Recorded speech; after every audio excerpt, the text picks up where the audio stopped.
Hi everybody, my name is Todd Kalakian and I'm the Director of Philanthropy here at the Sacramento Children's Home. Today I'm going to show you on a tour of our main campus at the Children's Home, located at 2750 Sutterville Road, right across from Curtis Park. I'm going to remove my mask so you can better hear me during the tour.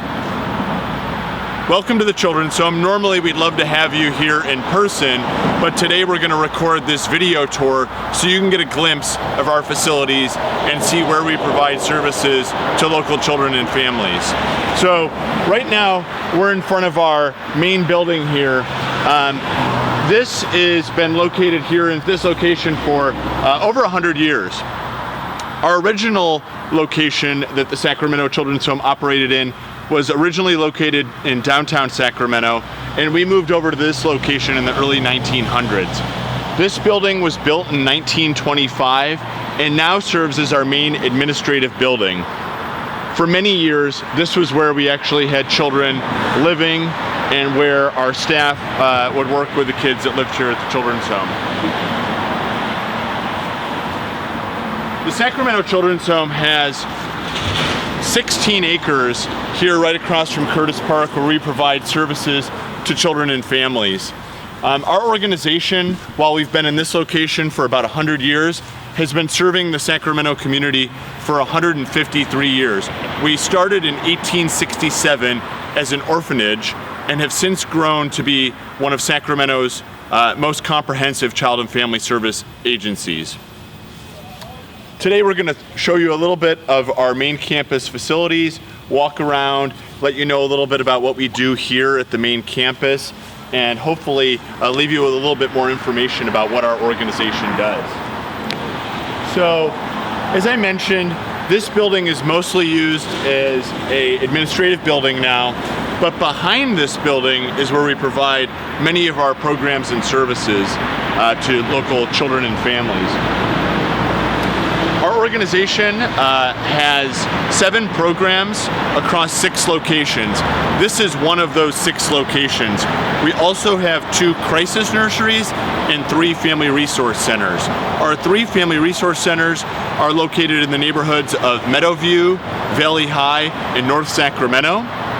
And here at our main campus, we provide our residential program, our counseling center services, and many of our administrative services as well. We also have our wraparound program here, and our EVI program is operated out of this facility.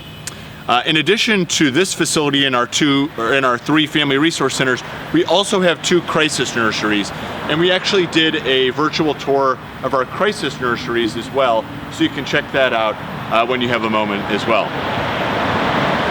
So what we're going to do at this point is we're going to walk behind the main campus and show you around this facility. Many people drive by Sutterville Road and see this beautiful building, but have never seen the other facilities that we have here at this main campus. So we're going to walk you around and show you those. So while we do that, just want to tell you a little bit more about the Sacramento Children's Home. Our organization is committed to serving the most vulnerable children and families in our community. And we do that through a comprehensive set of programs that are really geared at serving children of all different ages, families with all different types of needs, and really doing so in a very comprehensive manner.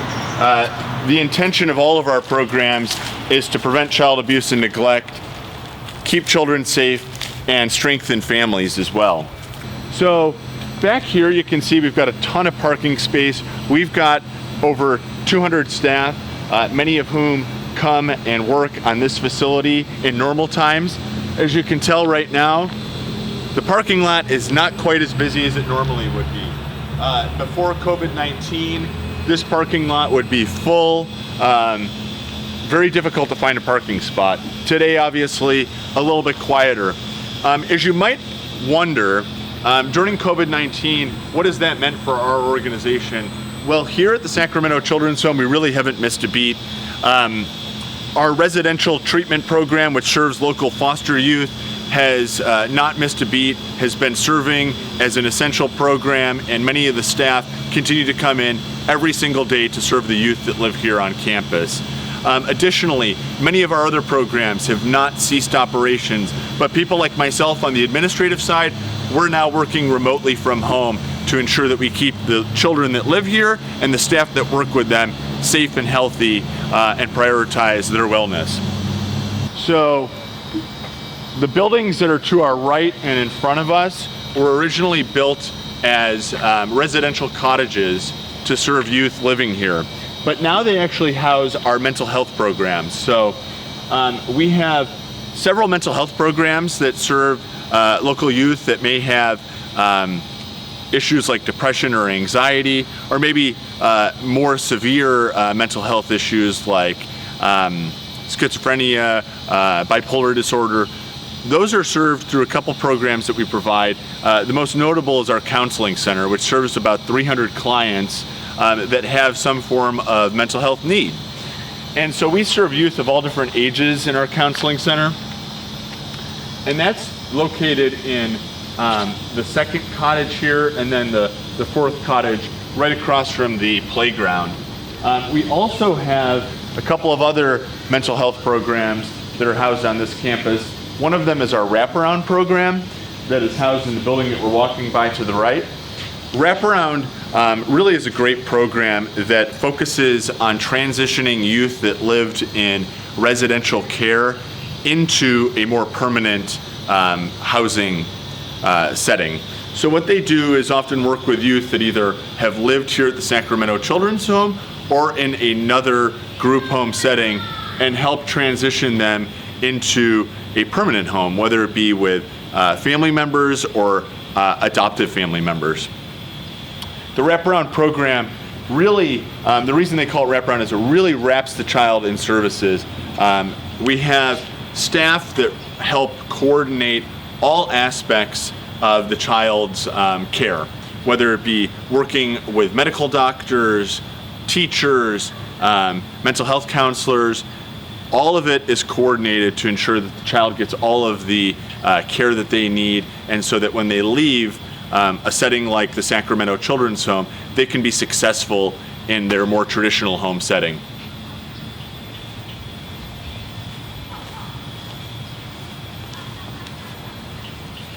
Our wraparound program is actually undergoing an expansion, and so we've expanded outside of just this building, and we've moved into our third cottage over here as well. Really great because the wraparound program is really instrumental in helping transfer foster youth to a more permanent home. So we're really excited about being able to expand that program and have more staff working with local area youth. Another one of our mental health programs that I mentioned is our counseling center. Counseling center is located in this building and the building just diagonal across the way. Again, counseling center is just like if you or I were to go in and see a therapist. We work with, like I said, over 300 youth in the counseling center with a wide range of needs, wide range of challenges that they want addressed, and we work with both the youth and the families in that particular program. All of our counselors are certified mental health professionals, all of them really well trained in the challenges of youth and families. In normal times, this campus is often busy with a lot of youth and families coming in for appointments, youth from the residential program running around having a good time. Today it's a little bit quieter. All of the services that we provide in the counseling center and wraparound program have moved to mostly being digital. So we're meeting with clients over phone or Zoom and doing so in a safe but also confidential way. So, you know, as COVID-19 has really impacted a lot of our daily life, we're really making an effort here at the Sacramento Children's Home to ensure that our services are still provided uninterrupted to the clients that need them during this time. Really, when everything from COVID-19 started to shut down, we made a pivot really pretty quickly, equipped our staff with the computers and tablets and technology they needed to ensure they could still reach the clients that they serve.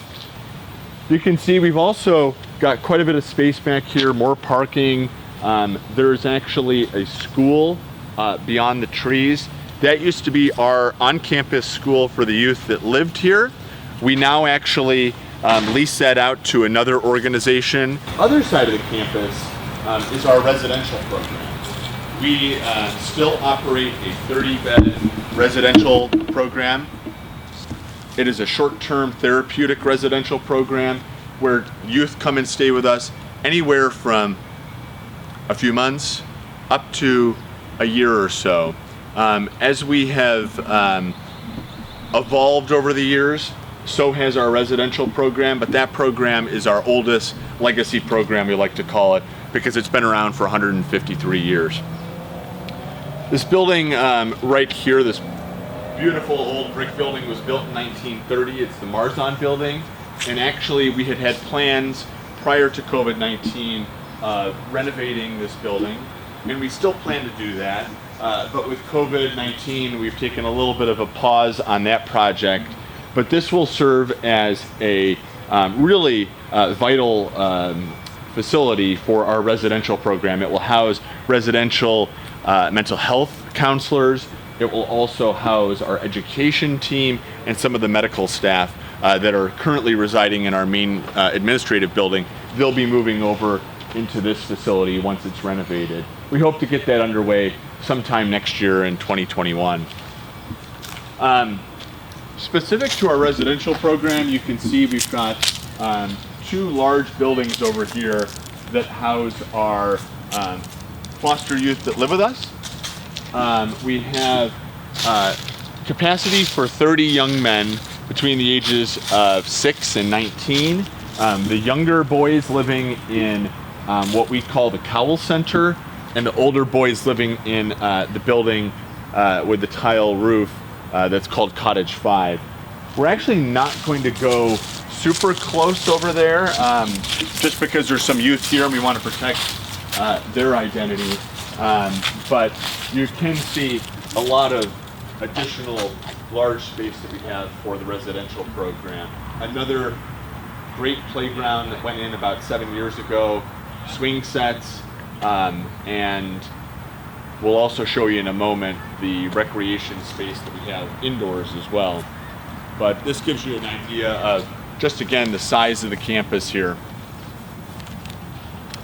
Additionally, it's important that I point out our newest program is also housed on this side of the campus. It is also, just like residential and the crisis nursery, it too is a 24-hour 365-day-a-year program, never stops, and that's called The Source. The Source is a great new program that we have been able to provide in partnership with Sacramento County. It serves youth and families that are experiencing some form of crisis. It's an urgent response line that people can call, they can text, they can reach out through social media or through the chat function of the Source's website, which is thesourcesacramento.com. It serves really any local child or family that just needs somebody to talk to. Maybe they're going through some type of depression or despair. Maybe it's a parent or guardian that is dealing with a difficult behavior in their child, and they're looking for somebody to talk to and get some guidance from. And that program, like I said, is available 24/7 for local children and families who need it. Great new program, just started about a year and a half ago. And with that, we brought on an additional about 20 to 30 staff that work throughout that program, like I said, all day and all night. In our residential program, unfortunately, we can't bring you inside the cottages. We do really take a lot of care to ensure that the identity and privacy of the youth that we serve in the residential program is protected. And we also try to be cognizant of providing privacy to the youth and their space that they live in. So we try to not bring folks in there and not really take video of their space. But the youth in the residential program have their own bedrooms, typically 2 youth per bedroom.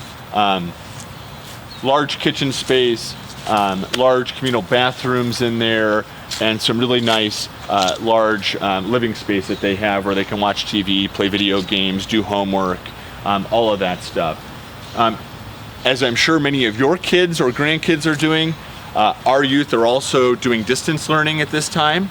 So it's a lot of extra work for our staff, having the kids here all the time, but they're doing a great job with it, helping to facilitate that distance learning, while also ensuring that they have recreation activities planned for them, and just a lot of fun stuff to keep them busy.